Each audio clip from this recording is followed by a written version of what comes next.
bine că ești, ce mirare că sunt. Două cântece diferite, lovindu-se, amestecându-se, propul lor, ce nu s-au văzut niciodată. Una foarte jos, întoarsă spre pământ, alta foarte sus, aproape ruptă, însă gura ta ne-a muita luptă. A minunii că ești, a întâmplării că sunt. Ce bine că ești, ce mirare că sunt. Ce bine că ești, ce mirare că sunt. Ce bine că ești, mirare că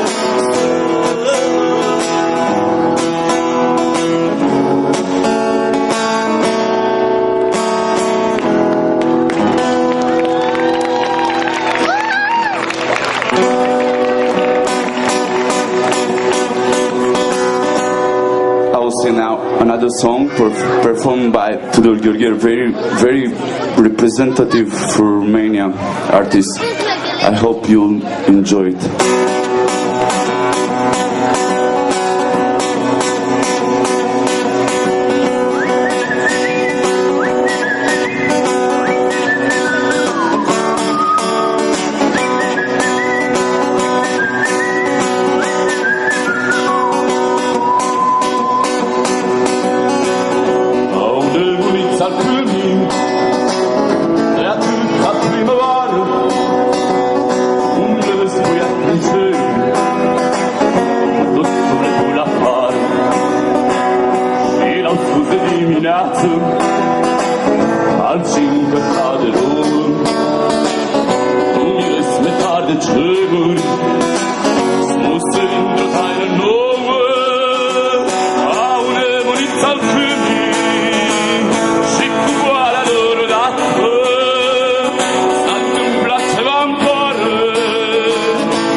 Herzlichen Dank für diesen außergewöhnlichen Programmpunkt, den wir eigentlich nie irgendwo ausgemacht hatten.